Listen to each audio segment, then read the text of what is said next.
I invited Anwar Akhtar because I met him at Salzburg Global Seminar, mentoring a group of us. Sorry, is it okay with you? Perfect. Yeah, today we come to the last speaker of the day, Anwar Akhtar. He's probably a little bit off topic for most of the other speeches we're having here. He's going to be talking about multicultural cities, and why I invited him today is because he's been working on peace projects between the Asian English community in England and towards Pakistan. He has a big festival which is called Pakistan Calling, yeah. And he produced a piece, Dara, which is like the succession story of the. Can you just put this away? Of the. Now I forgot the thing. Dara is like the initial king. History is the initial king of the Byzantine Empire, isn't it? Byzantine Empire and Mughal Empire. Pardon me? Mughal. Yeah. So from my point of view, why I wanted to have you here is first of all to have a bigger scope of, and a picture of what we're doing here. But at the same time, I think that the Muslim and refugee problem we're having and facing in Europe right now, we already know where, from my point of view, it's pretty obvious where it will be going, because England has been going through this same problem for at least 2 or 3 decades.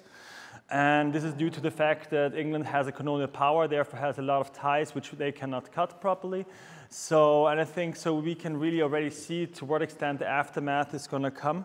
And I think there is no big alternative, but we should be aware. And so therefore I wanted Anwar to really talk about how culture and how art can actually help to bridge that gap between cultures. And I think yesterday we talked about that one of the books I hated the most in business school was The Clash of Civilizations. Mm-hmm. But it sadly have to say that everything which was written in there seems to be coming true. And I hope it's not gonna. It won't. Thank you, Rudiger. It's a pleasure to be here. What I might do, because I know I want to not take too much of your evening, is just set the context of my work and my background for 10 minutes, and then show some film clips of my work and some of the large-scale work that I've been involved in, and then end with a Q&A.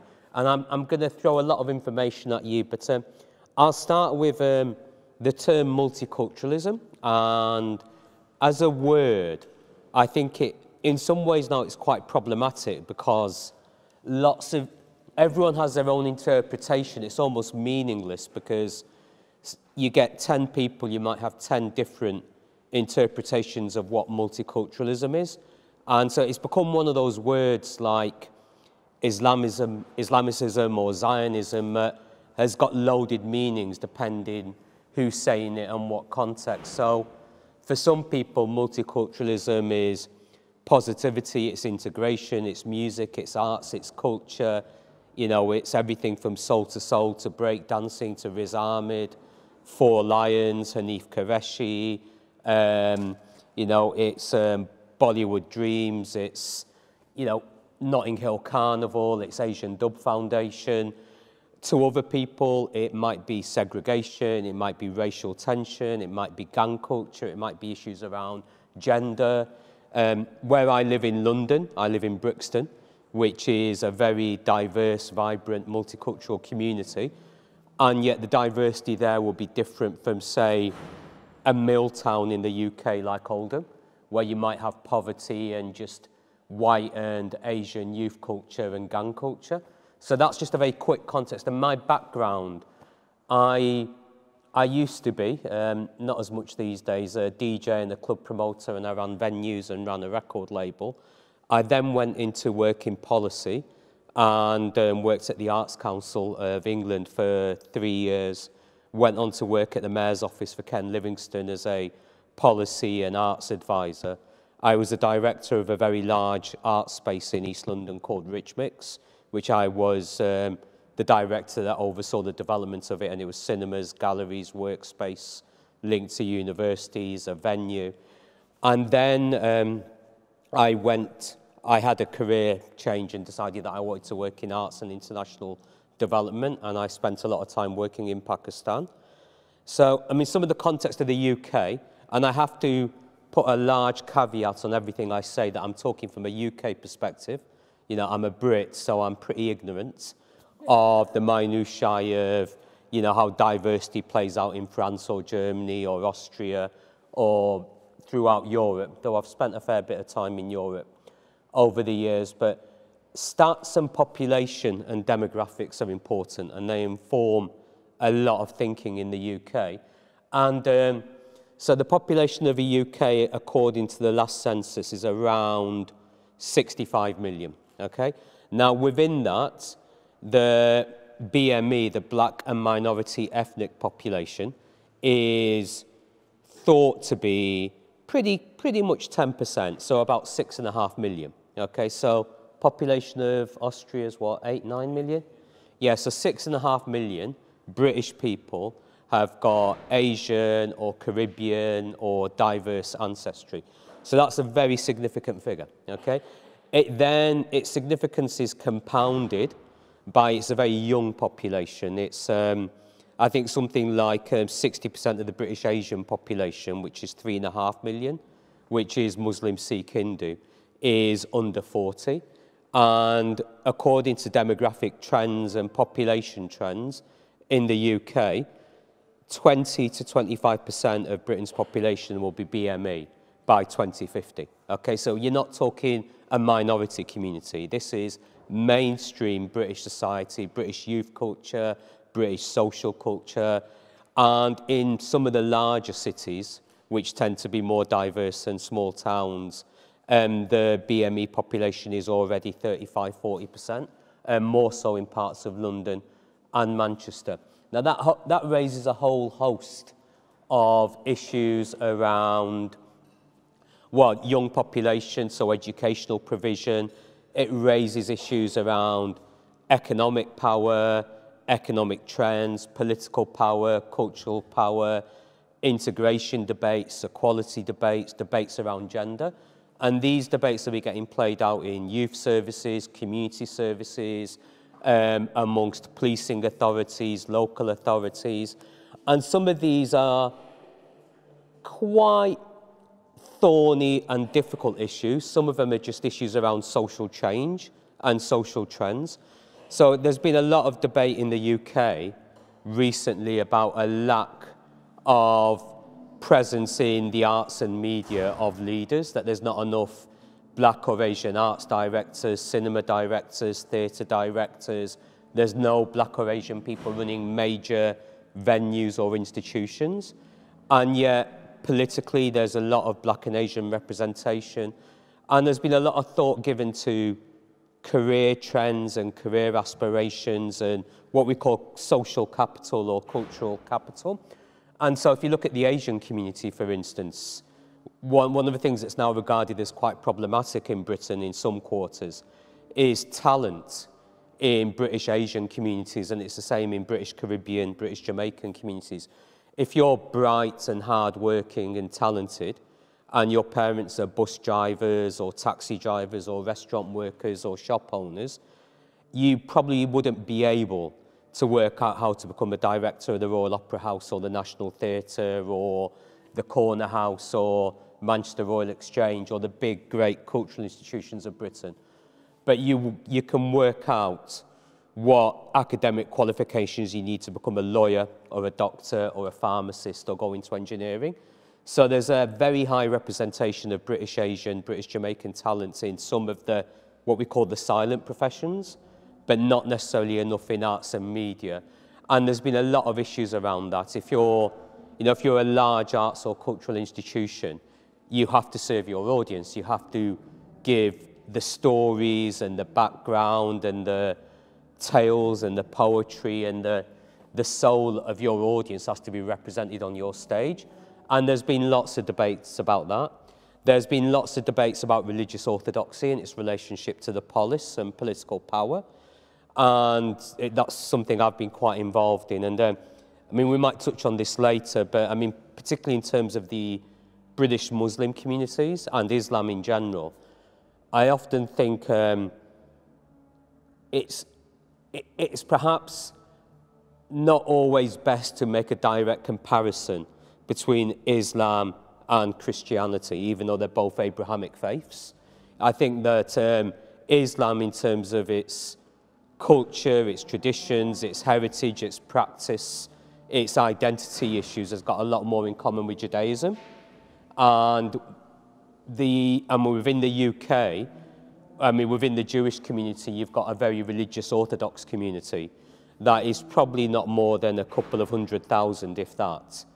So, and now with the Muslim community, you're getting religiously Orthodox communities that are moving into populations of 1 million. And the debates and the tensions between religious orthodoxy and gender equality have gone on since Orthodox religions began. And I think they're playing out in quite in a fascinating way in the Muslim community. You're getting Muslim women's rights organizations, liberal Muslim networks that are essentially now arguing about religious identity with religious Orthodox organizations. But we might come to that. I mean, I'm throwing a lot of stuff out there. One of the things that started to happen in the UK is corporate power has started to respond to diversity in all sorts of ways. Yeah.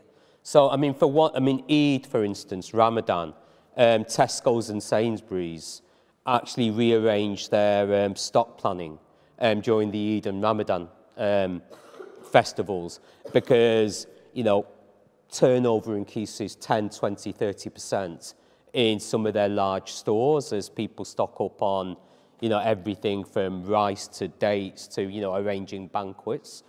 There's fascinating stuff going on with halal food, which there's been issues in the UK historically where it's been very poor quality, it's been mass-produced, it's been filled with steroids, and now as you've got a burgeoning Muslim middle class, you're starting to get organic halal butchers and kind of, you know, Muslim delicatessens catering for a sort of middle class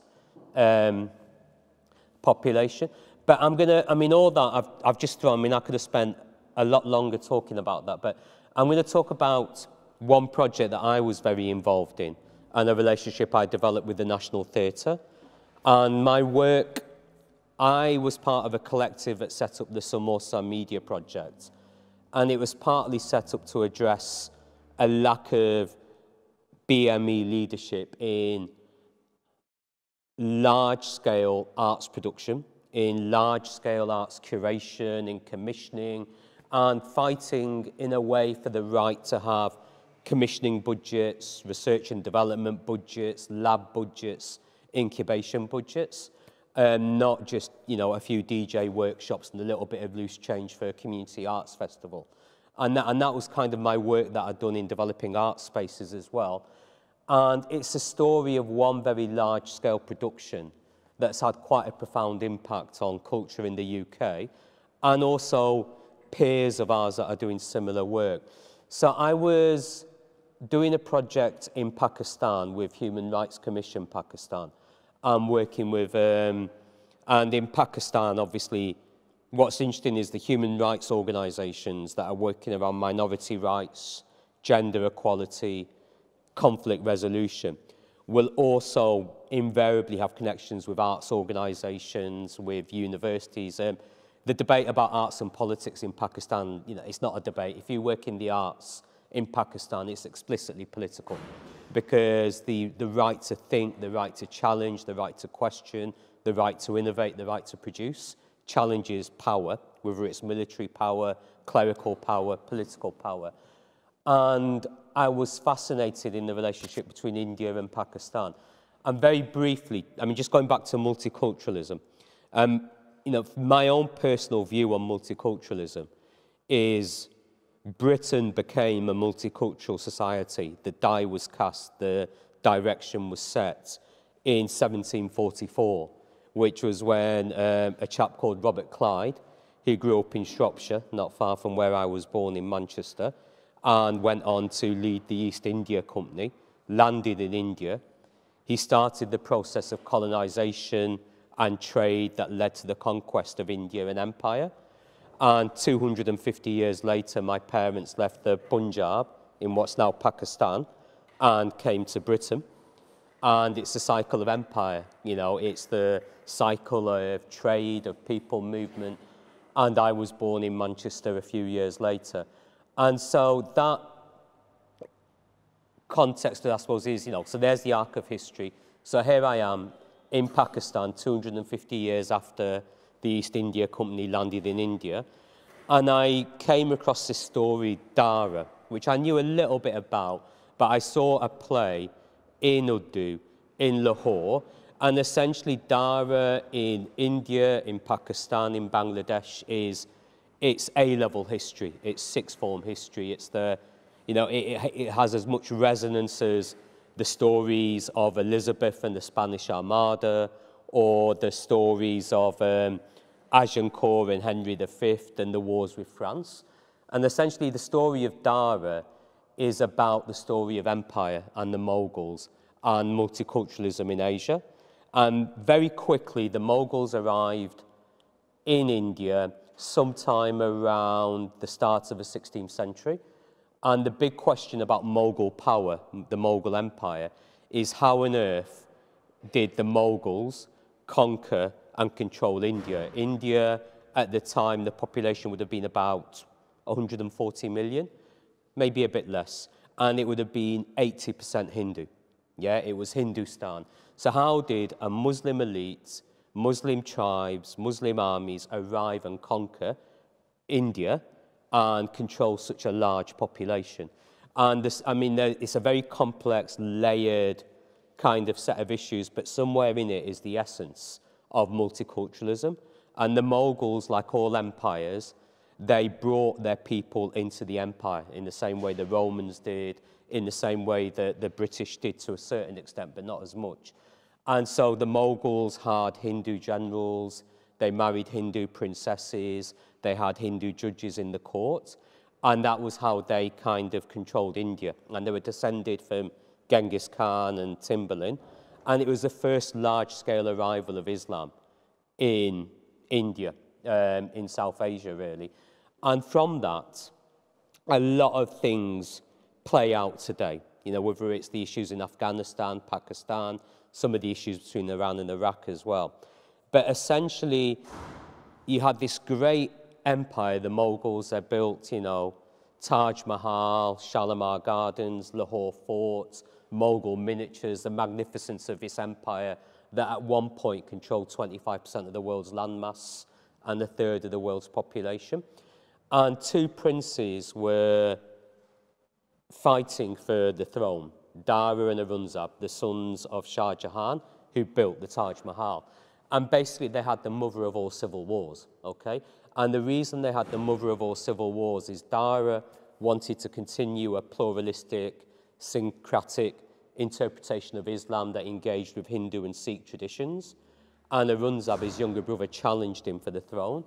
And he challenged him from a Salafist, Islam is supreme, Hindus must bow at the knee towards Islam agenda.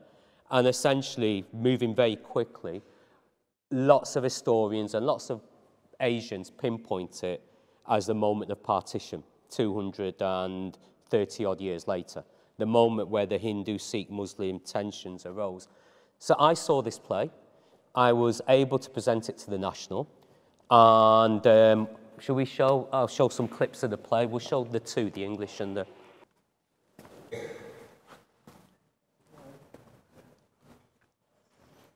Dara, set in Mughal India, is the tale of two heirs to the Muslim empire fighting each other for succession.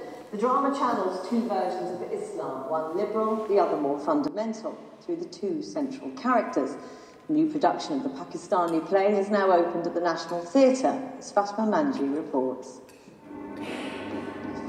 I am Shah Jahan's crown prince, Emperor Dara. Brothers in battle, princes vying for power.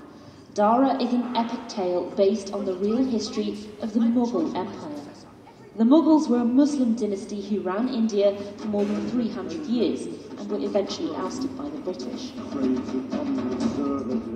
But in telling the story of a historical struggle, two versions of Islam through the two characters are also presented. Dara is supposed to be the open-minded, peaceful lover of all faiths. His brother Aurangzeb represents a man more willing to use religion to secure power and shut down his enemies. We absolutely knew that there was a political stance to it, like any good play. But first of all, our sort of loyalties with the story and the truth of the historical story. And I think what's great about a history play is that you get that perspective. So outside the heat of contemporary politics, you know, and ISIS. These are complex and controversial issues. And in some ways, having a fundamentalist villain pitted against a liberal hero may be too simplistic and one-sided. But the director says the play itself allows a new story to be told about South Asia. This performance has been adapted from a Pakistani play performed in Urdu. The stories we do tell about the South Asian diaspora shouldn't always be reductive, shouldn't always just be about potential terrorists or, or even Mumbai slums. My parents, my father in particular, was really interested in the story and really, for the first time, was really interested in me doing this and my work. The tale of Dara and Aurangzeb is well known on the Asian subcontinent. Presenting it to a British audience doesn't just offer up a new story, but also opportunities for young British Asian talent. The actors are conscious of the backdrop of a continued debate over roles for black and minority actors, and even a recent controversy over whether theatre is a white invention. It should never belong to any one cultural group. It should belong to everyone, and these soul stories tell that message very clearly.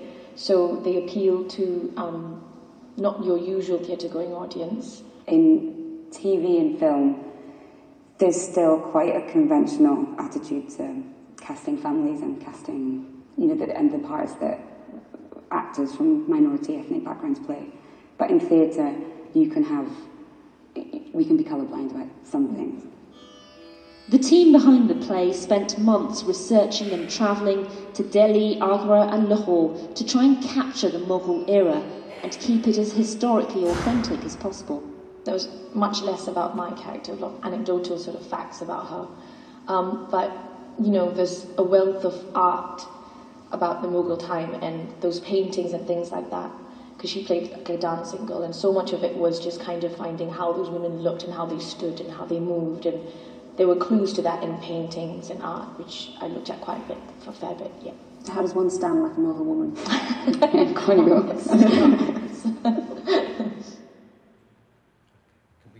Pakistan. So that was how it was covered in the UK.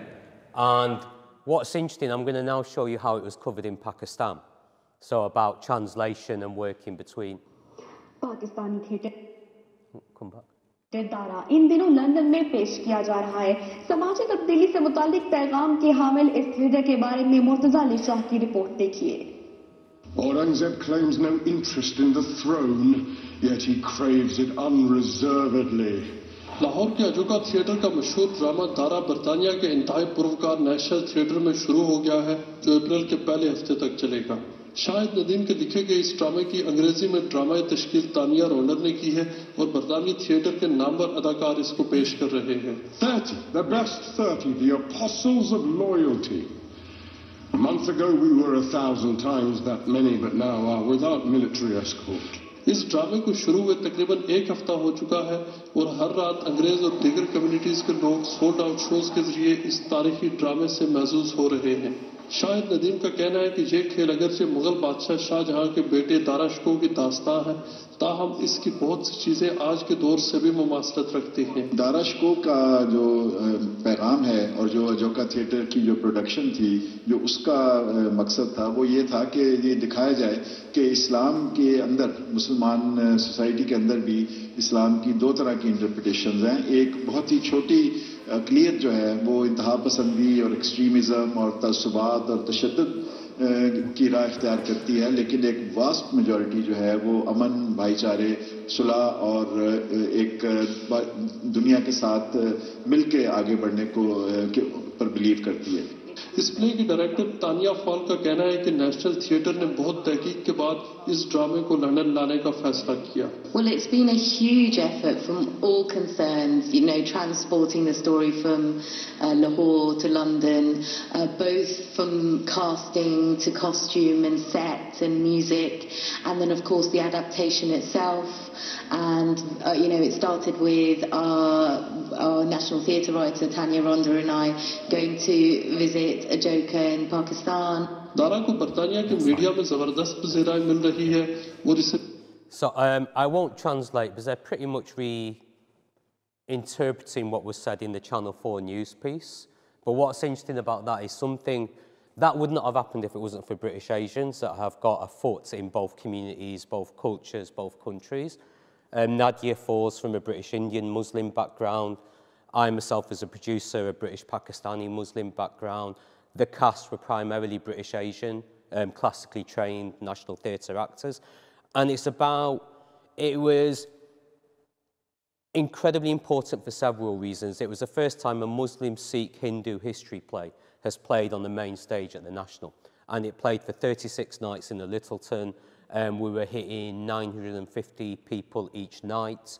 And we were getting 25, 30, 35% Asian audiences. And once word got out, and people were bringing their parents and their grandparents because it was their history. You know, people have lived this history, it's folk tales, it's what they've grown up with. And to have it on the main stage at the National, we've had BBC producers looking at it as a serialisation, there's talk of more productions.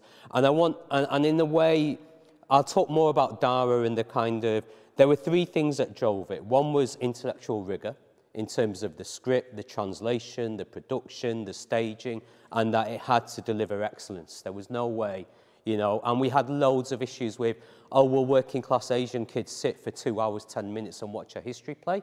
And they did, you know, because they saw people that looked like them on the main stage at the National when they were used to seeing only white people on that stage.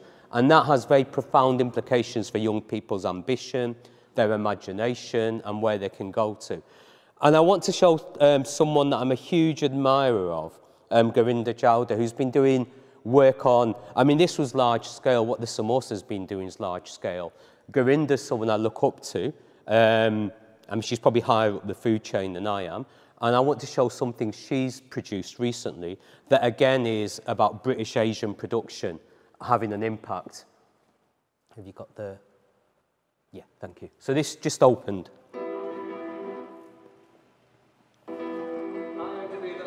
Viceroy of India, and I shall carry out the role with great pride.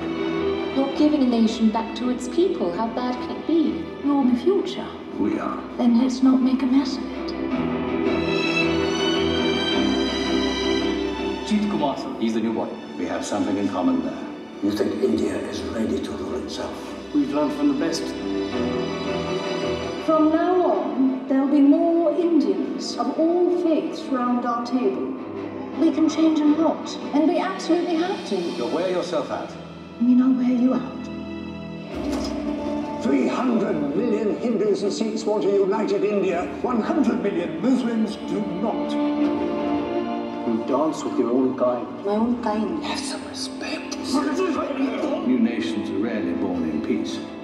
It's got to be a clean cut. It's a bloody axe cleaving right through people's lives.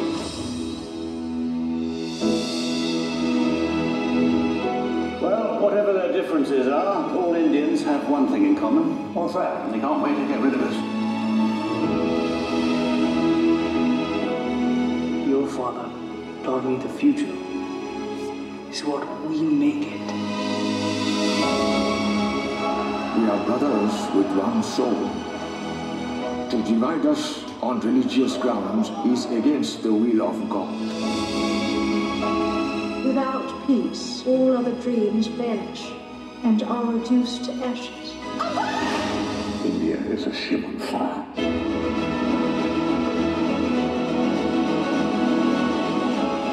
I don't know what to do. We belong together. You have used me and my family. We came to give India back her freedom, not to tear her apart. So what I might do is just get all the film clips out of the way in one go. So should we just, so this is a much more, this is our day-to-day education work that we do in colleges in the UK. So from one end of practice to another, if you like. So we produce this to look at racial tension in the UK.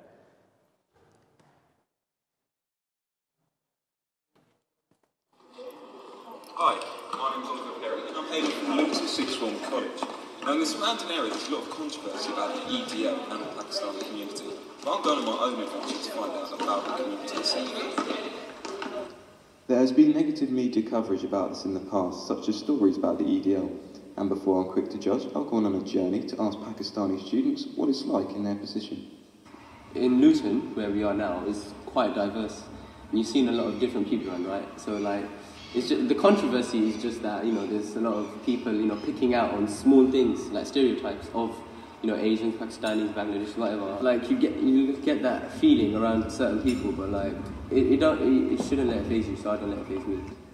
Yeah, I guess when I was younger, a lot of the time, not to me, but towards like my parents, if I was walking with them a lot of the time, I think that was where the problems would start, because my parents aren't like very British.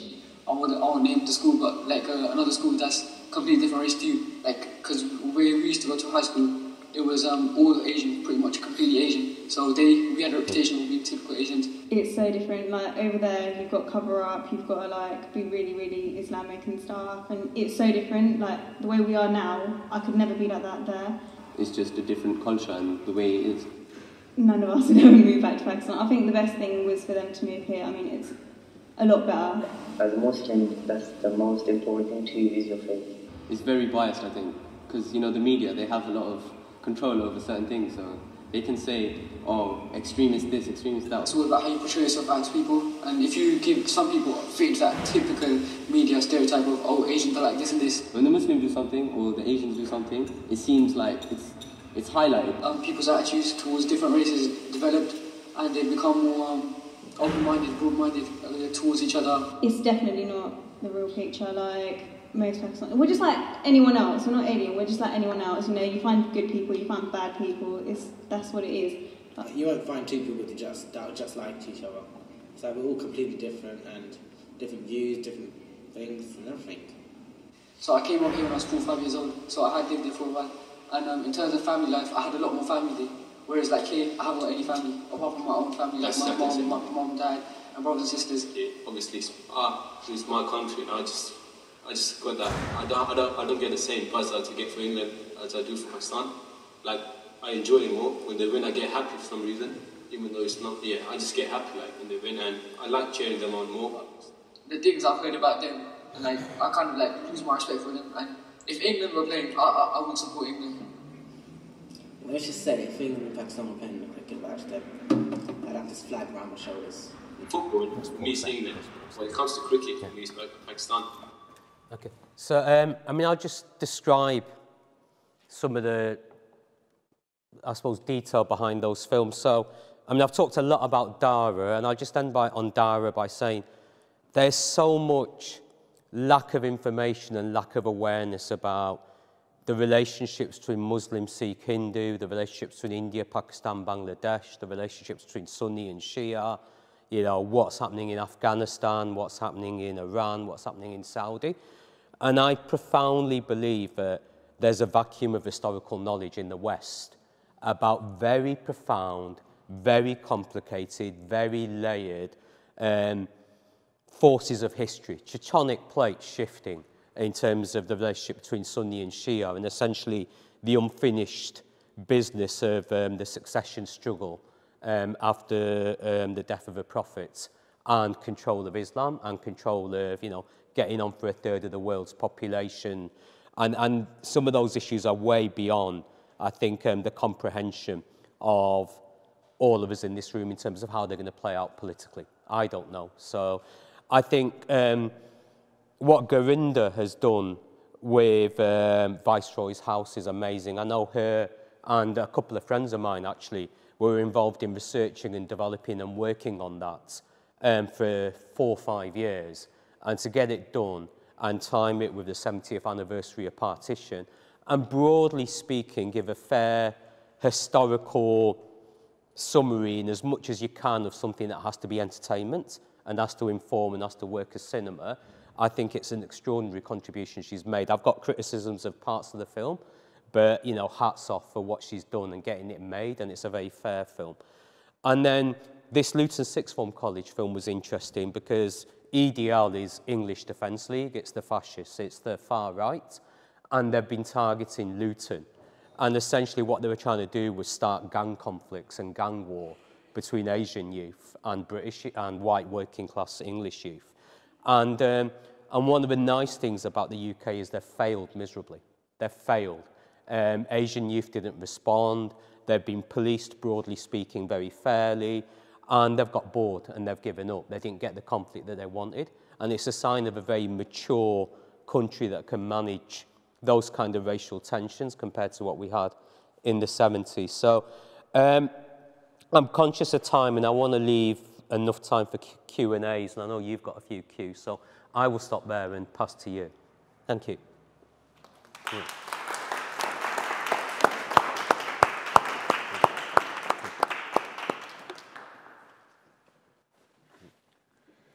Thank you. Yeah, then I would like to start off. And if there's any question, please just raise your hand, and then we switch over. There's no necessity that I ask all the cues.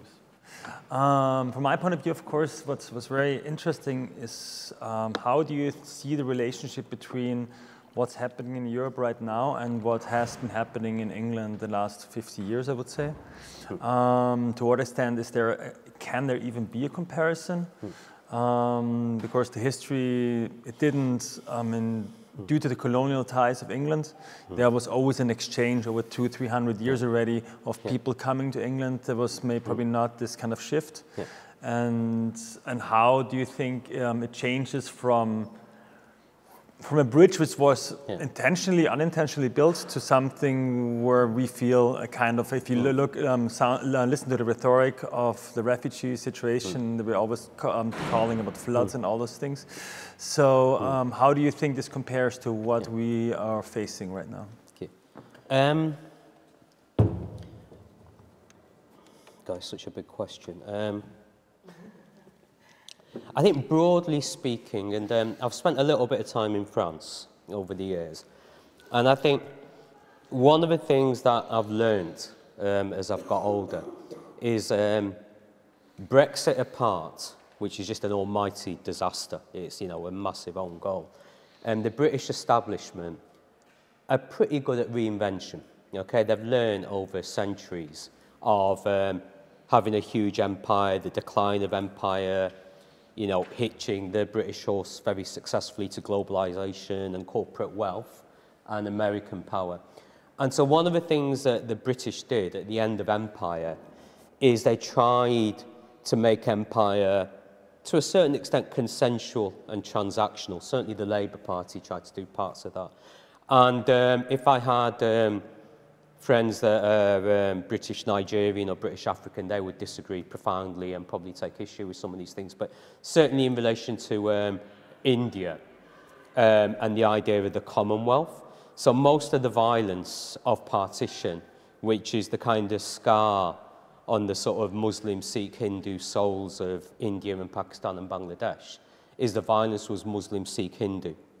And the worst excesses of the British, the Amritsar massacre, the Bengal famine, they were kind of 150 years ago. So it wasn't like you killed my grandparents, you know, it was like you killed my great-great-great-grandparents. So I don't think there was that raw anger that, say, you've got between the Algerian community in France, where there was such a violent end to empire that was much more recent.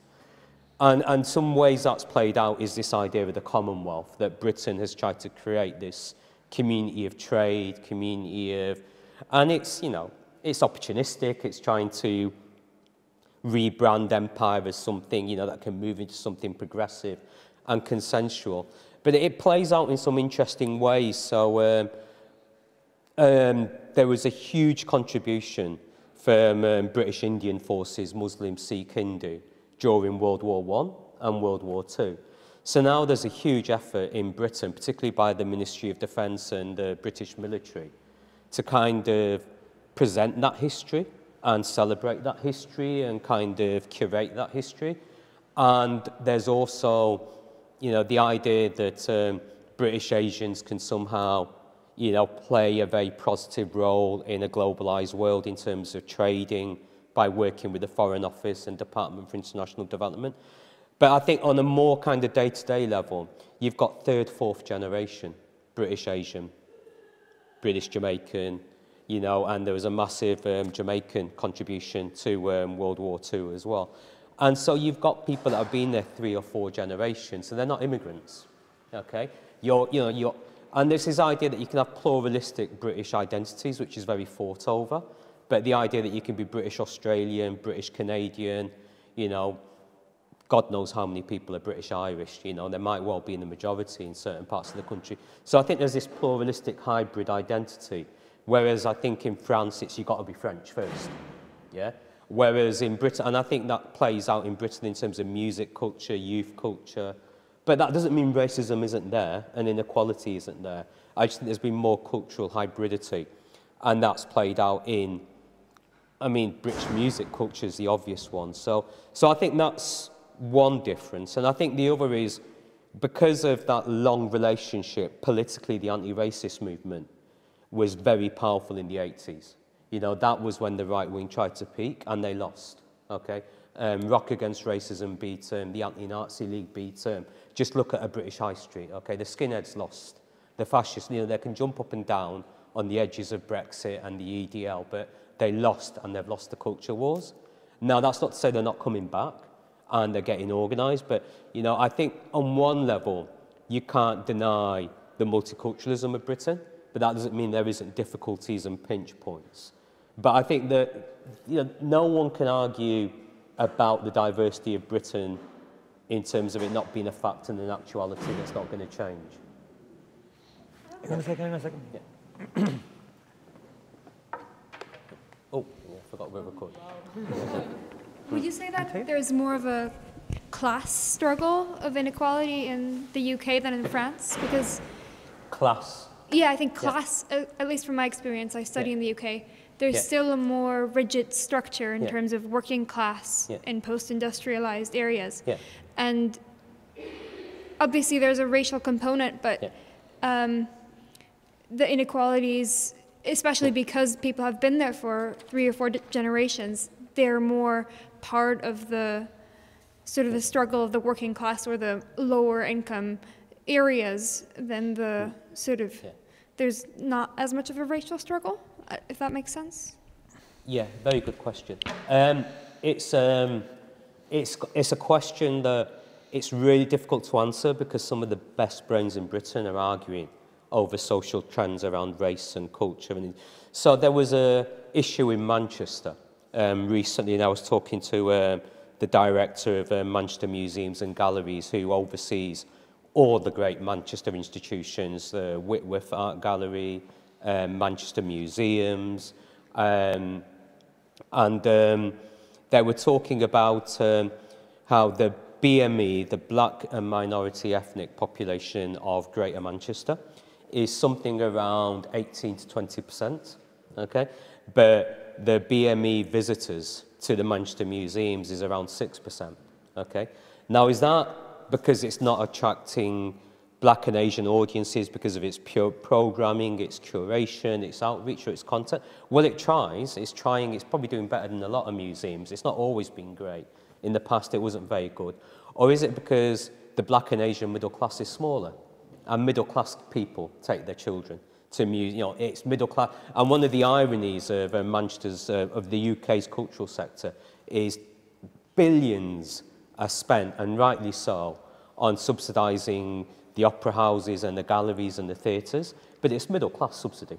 You know, it's primarily used by, and so there's an argument about is it race or is it class? And my feeling, my instinctives are usually it's both, but it's never just one or the other. And, you know, and this idea, you know, I talked about multiculturalism, okay?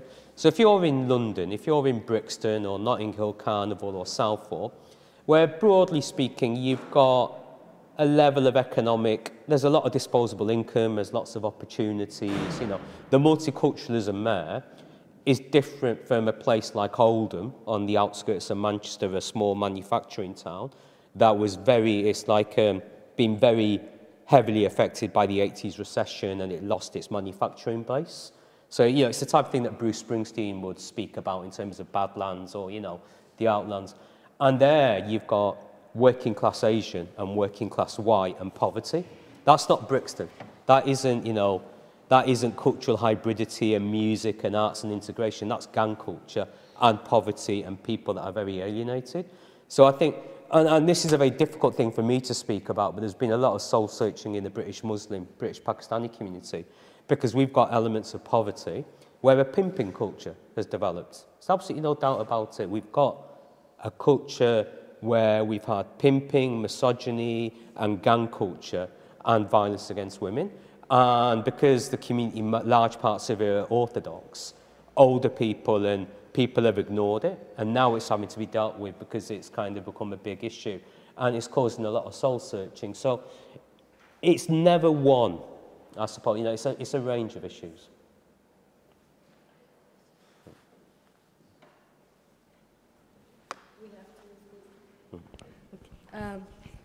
I want to just say thanks, because I understand so much more about the history of that area and this geography in this short time than in 3 months course at university in anthropology. So I think it was really clear and really useful.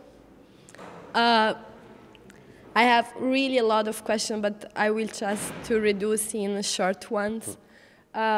When you gave us this about what you want to do, I thought like that it was so much, remember me study on women's studies, even if I think women are not minorities, because we are half of the population of the planet. In some countries, actually, we are more than men, but we are still considered in terms of social studies as minorities. But the words and the definition that you are proposing are really the same, mostly of the. So I think this is also interesting because it's applying also out of the ethnicity of a specific study. The other things are 2 questions that I thought. One is, I was wondering, because for the things you show, if, as your organization in London, you also do work directly in Pakistan and India? Because, for instance, I mean, I'm really ignorant about the general history of that area, I have to unfortunately say, but I focused my study in Indian civilization of the Americas, because I'm half Brazilian. And I have to say that, for instance, there, I can consider that in Brazil, the problem is not so much in Europe or United States. The problem is in Brazil, because basically a standard family of Brazilians will hope that as soon as possible their children will fly away from Brazil.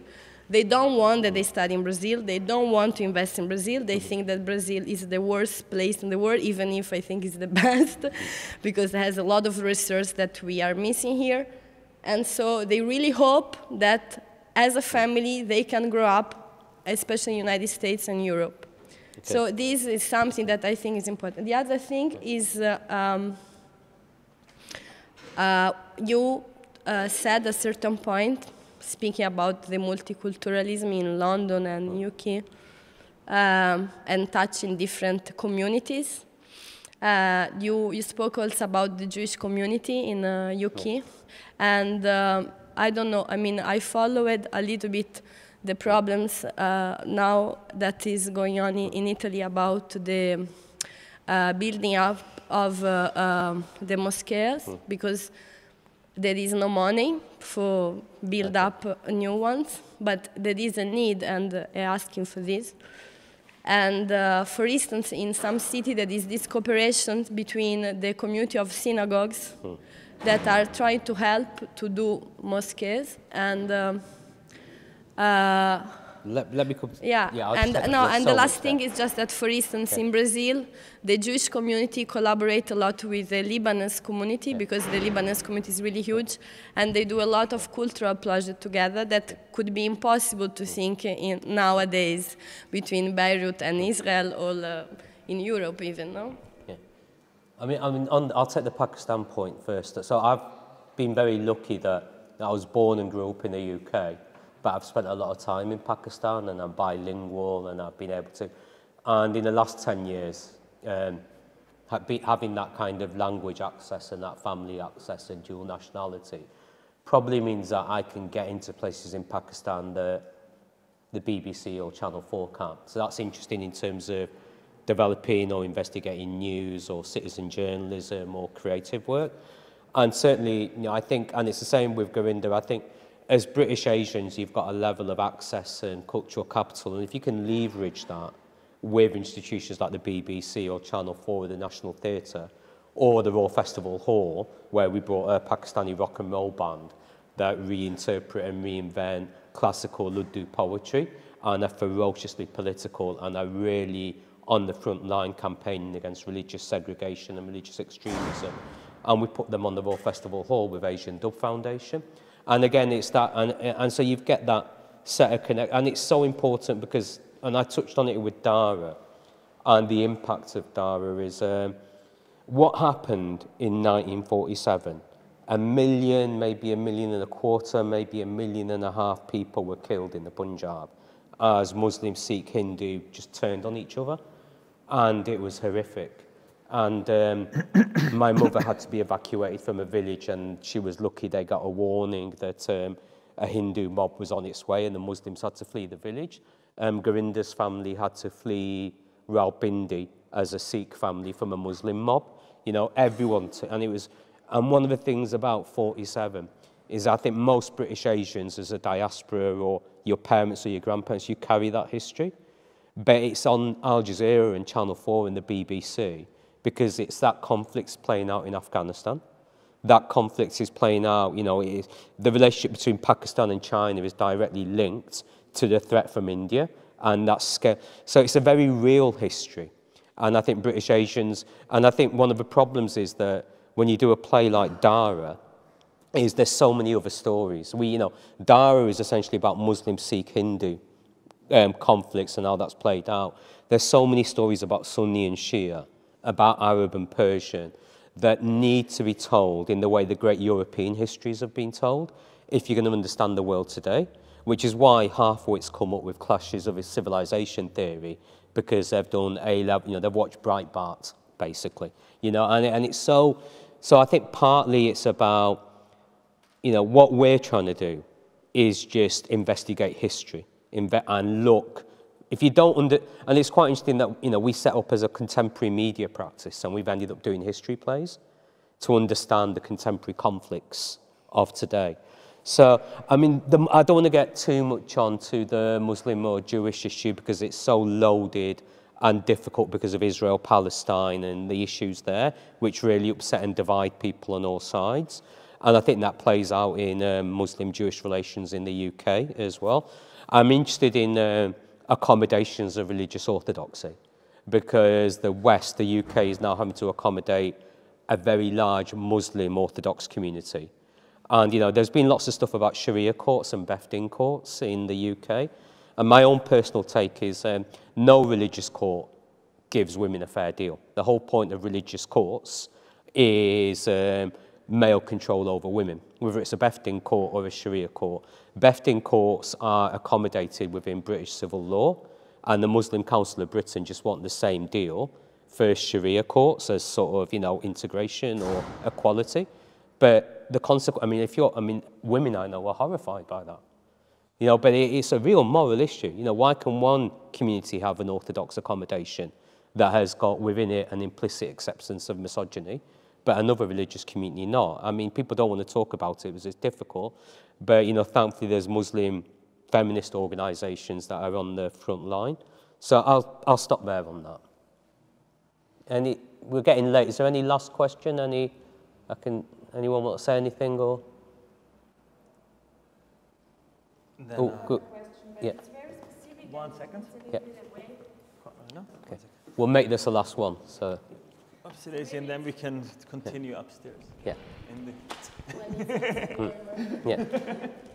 Maybe my question is, is this really working? Yeah. Okay. Yeah. Maybe my question is a bad last question because I really thank you very much. Also, I really like this Dara play, and it's a very good representation also of conflict, so to say. I liked it a lot. But I was wondering, I was actually astonished about your figures, that it's just 1 out of 10 British people has a migrant background. You presented this at the beginning. I think it's about 6 million, yeah, so it's 10%. Like 10% for me was relatively low, so to speak, because I think that's also what you would count in Austria. And like the Austrians usually refer to Great Britain as a more multicultural society. It's 6.5 million, so it's 10% of 65 million. So it's a very big number, and it's concentrated in the big cities, Birmingham, Manchester, London. So it's visually, very present. So you say there are areas, and that's also leading to my question in a way, because I heard like that in Great Britain there is a lot of diversity on an institutional level, also, so to say, so that you have a lot of places which are where a certain community lives, where institutions are led by a certain community, by different communities, so to say, and that in a way you have a diverse society on an institutional level or on a spatial level, but that for the individual, the society does not feel as multicultural in a way, because the worlds you live in as an individual, so on a micro level, so to say, are very separated and very monocultural then in a way. And that's that's something, for example, especially for young people, so to say, because I think in Great Britain it's now also like you have a lot of private schools which are mainly like Christian schools, or have been, because since 10 years or so it's also allowed to have Islamic schools. Or I think like for children I would prefer to have like, just as a person, I have to have educational environments where like you have multicultural learning set, or like a multicultural world in a micro level and not on an institutional level. There's a lot there, and I'll just be very brief. So, one thing actually, before I forget, so if you find me on Twitter, I'll put some podcasts and essays and articles about Dara and Lal and multiculturalism and some of the work Gorinda's done. So there's some backup. There's some brilliant podcasts that I've been part of, and others that'll give a lot more detail, and we'll fill this out. Okay, so on ever since migration began, I suppose, or certainly in the last century, perhaps is a better way of putting it, so more recently, people seek out their own, and people want to be near their own, whether it's kind of Italian Americans or, Eastern European or Jewish migration to the States, in the middle of the last century, to Asian migration or Caribbean migration. Partly that's networks and family and wealth and housing. And, partly that's food and just, safety within your own, and when you're in an isolated new place and you're moving for work. So that, partly that's human nature, but it has pluses and it has negatives. It gives you solidarity, but it can also be very suffocating and not allow individuality to develop. And I think it's interesting now in the UK it's changing. So you've got large Asian middle classes that are moving out to suburbia, so there's that. And paradoxically, they're now complaining about other immigrant communities. So, which is, sorry?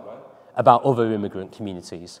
So, you've had people, you've had parts of the Asian community in the UK complaining about Somali and Syrian arrival, you know, which I just find hilarious given what we went through, or my parents went through, you know, 30 odd years ago.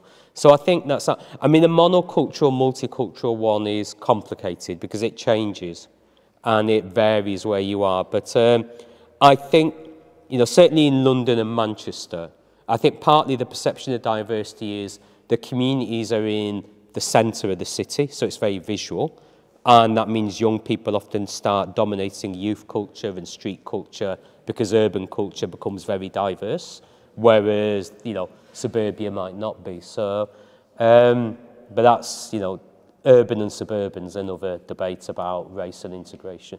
I think I'll stop there, if that's covered your... Yeah, thank you.